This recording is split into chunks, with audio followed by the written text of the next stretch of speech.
इस कार्यक्रम के पुण्यार्चक हैं श्रीमती अनीता, श्री कैलाश चंद जैन, मानव, प्रिया, अबीर, विहान, रिवन जैन, रोजिन, सोनम, तराशा, मायशा। पता ज्ञान कुटीर, KE 63, कावेरी कुंज, कमला नगर, आगरा। श्री रूपेश कुमार जैन, श्रीमती नीलम जैन, चांदीवाले। पुत्री कुमारी गुनगुन जैन, ज्ञान निकेतन E 433, कमला नगर, आगरा, उत्तर प्रदेश।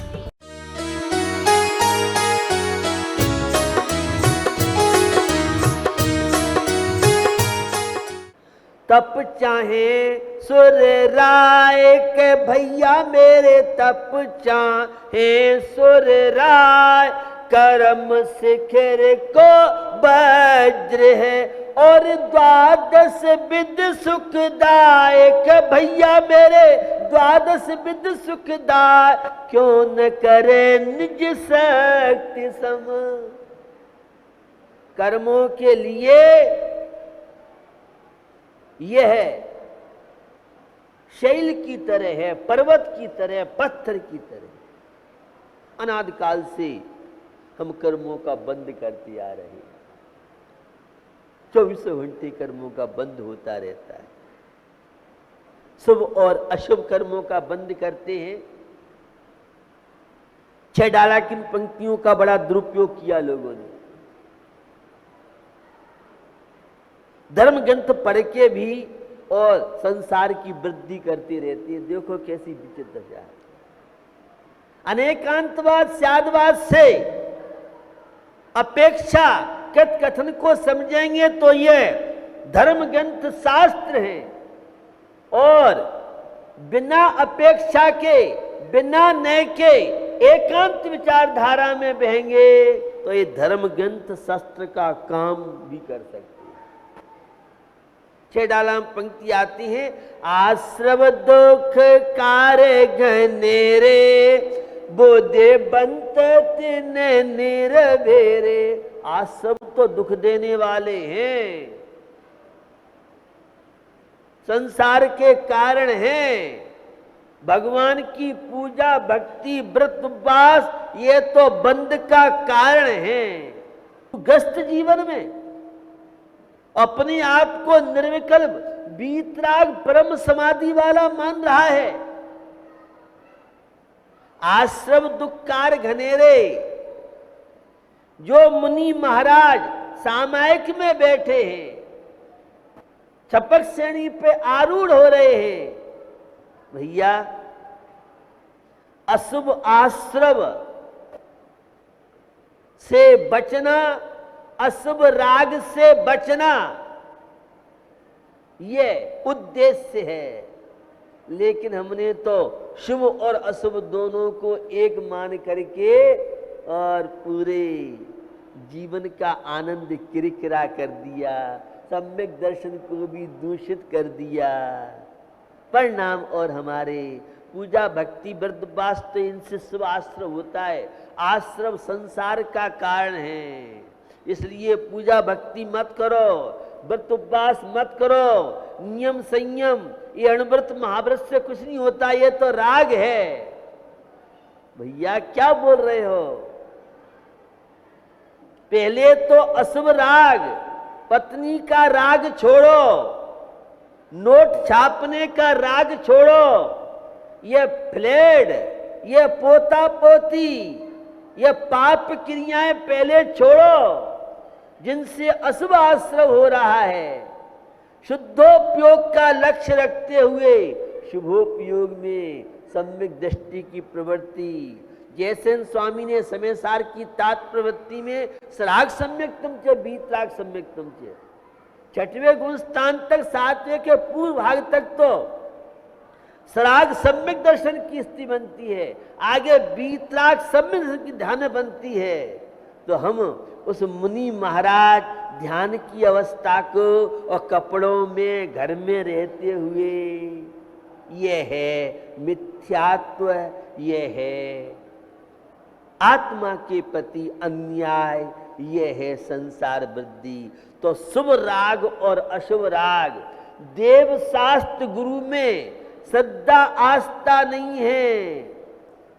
यह प्रशस्त राग भूमिका के अनुसार रहता है, गृहस्थ जीवन में कोई अभिषेक नहीं करता है, पूजन नहीं करता है, दर्शन नहीं करता है और द्रव्य पूजा नहीं करता है, तो वह सदगस्त सम्यक दृष्टि धर्मात्मा नहीं कहलाएगा। और मुनि महाराज पूजा करते हैं, हमसे कहते तो मुनि महाराज नहीं कहलाए, क्योंकि उनके परिग्रह आरंभ का त्याग है।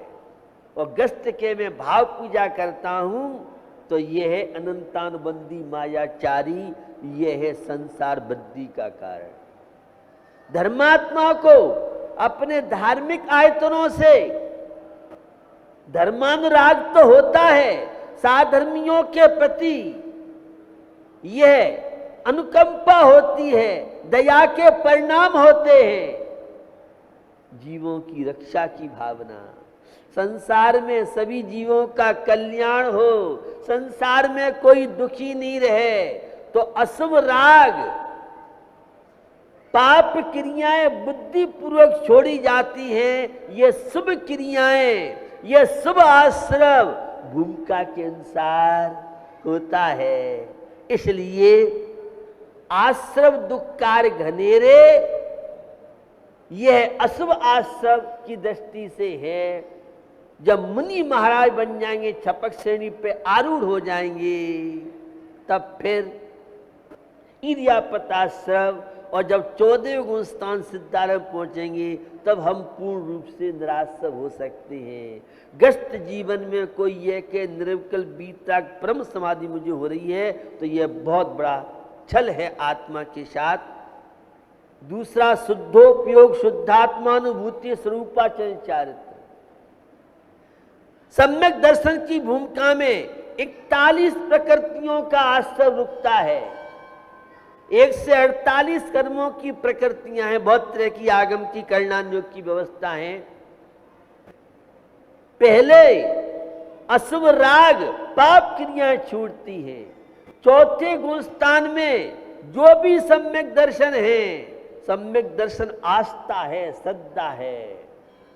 और चौथे गुण स्थान में कोई शुद्धात्मानुभूति, शुद्धोपयोग, स्वरूपाचरण चारित्र।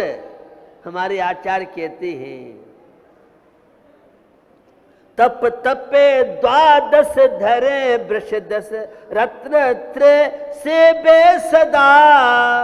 पहले सकल संयम, उसके बाद फिर स्वरूपाचरण चारित्र है। तो चौथे गुण स्थान में शुद्धोपयोग, शुद्धात्मानुभूति, स्वरूपाचरण चारित्र मानता है। अरे भैया, पहले प्राइमरी, फिर मिडिल, फिर इंटर, फिर MBA की बात कर, फिर इंजीनियर की बात कर, और तू प्ले में ही इंजीनियर कॉलेज में एडमिशन लेना चाहता है, तो ये संभव नहीं है। श्रावक की भूमिका में देव पूजा, गुरु पास्ती, स्वाध्याय, संयम, तप दान, ये कर्म बहुत जरूरी है। तो पहले सकल संयम की मार्कशीट, प्रमाण पत्र होगा, तब शुद्धोपयोग, स्वरूपाचरण चारित्र की स्थिति बन सकती है।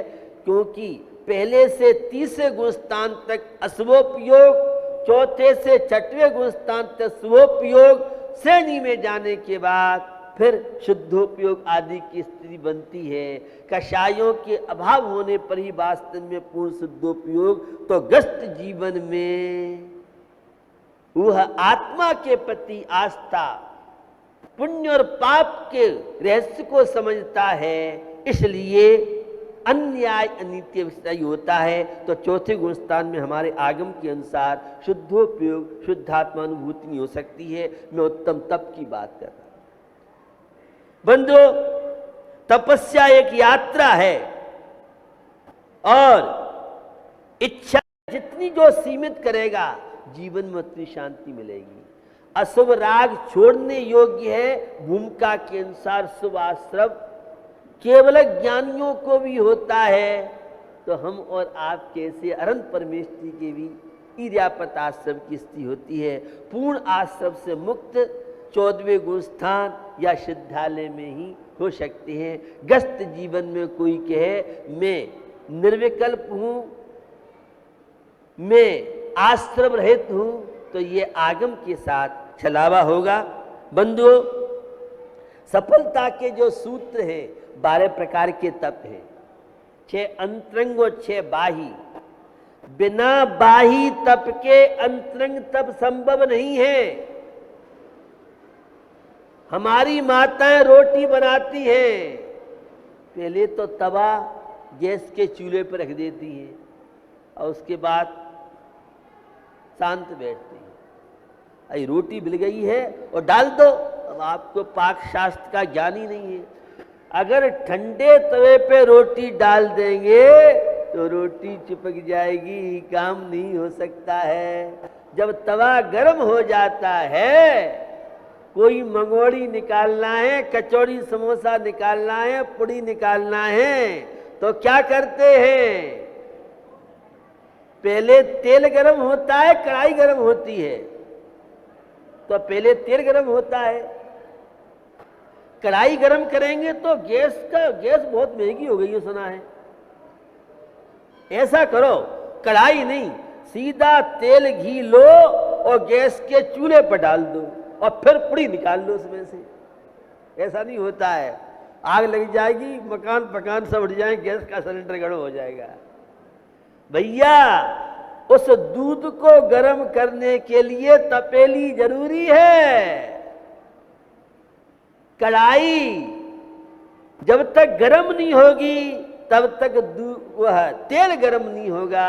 तो बिना शरीर को तपाए ये आत्मा रूपी नवनीत अनंत दर्शन ज्ञान सुख आदि प्राप्त नहीं हो सकते हैं। अपनी आवश्यकताओं को कम करो। तप करते यो बन गयो द्रव्य गयो मुनिदान, प्राण गए संन्यास में तीनों गए न जान।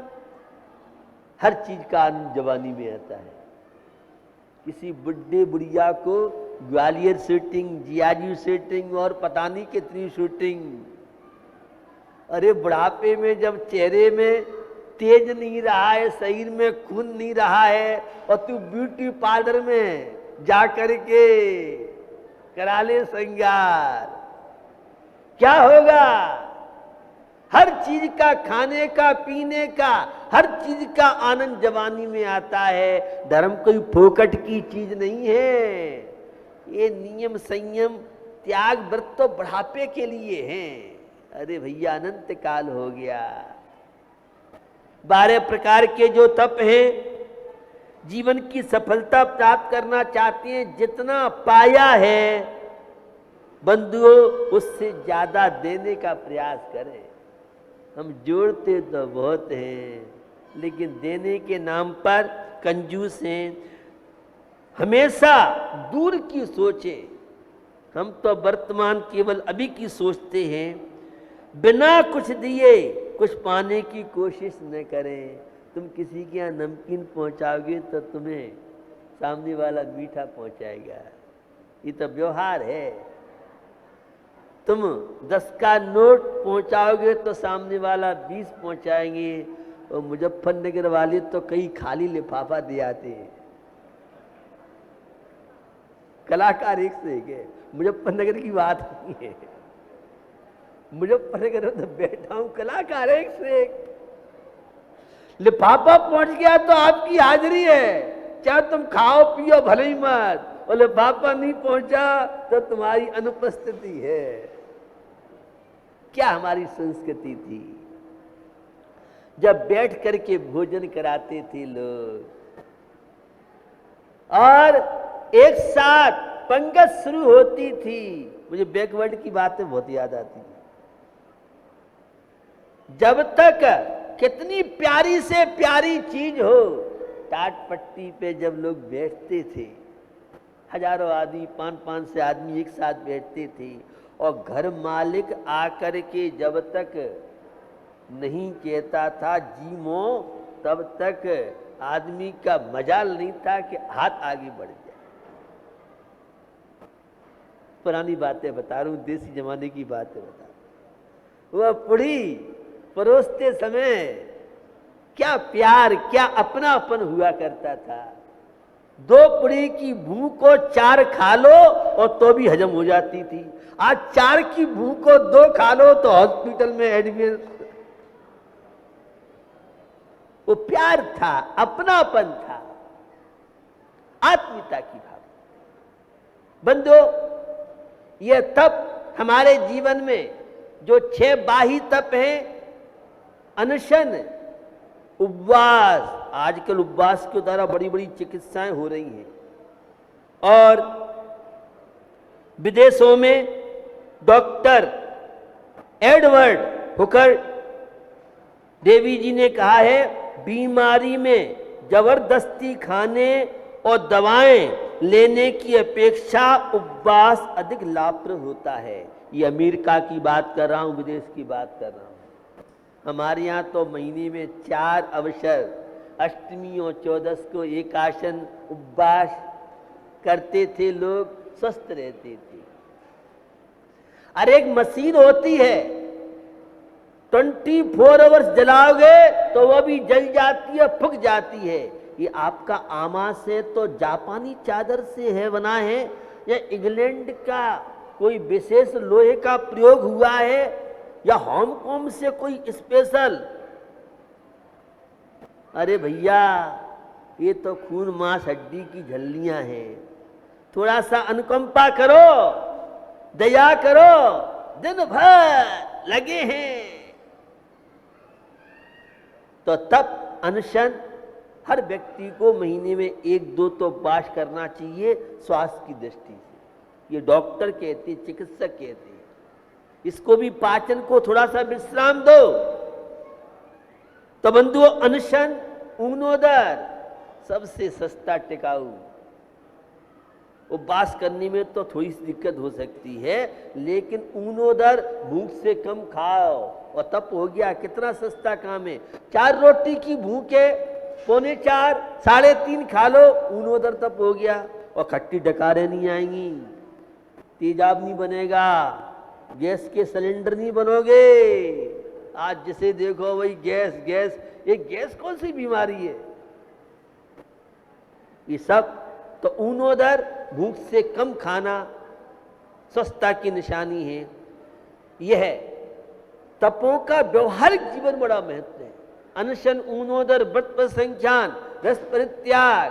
पहले रसों का त्याग करते थे, ऋषि होती थी 7 दिन एक का, तो संतन बना रहता था। आज हमारा कोई ये सब व्रत पर संख्यान, अटपटी विधि लेके मुनि महाराज निकलते हैं, तो हम भी आज 4 बर्तन, आज अमुक चीज इत्यादि रूप से यह नियम सदगस्त भी ले सकता है। अनशन, ऊनोदर, व्रत पर संख्यान, रस परित्याग, युक्त सय्यासन। मुनि महाराज तो एकांत में बैठ के संबंध निद्रा प्राप्त होते हैं। हम भी अपने जीवन में इस संबंध निद्रा के लिए तो ये विक्षयासन, काय क्लेश, शरीर को सुखिया स्वभाव दूर करने के लिए नाना प्रकार के प्रयास करते हैं। काय क्लेश तप है।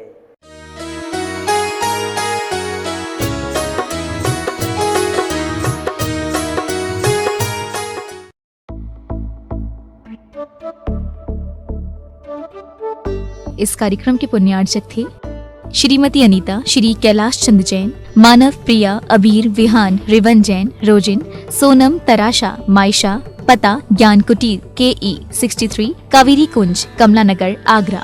श्री रूपेश कुमार जैन, श्रीमती नीलम जैन, चांदीवाले, पुत्री कुमारी गुनगुन जैन, ज्ञान निकेतन E 433, कमला नगर, आगरा।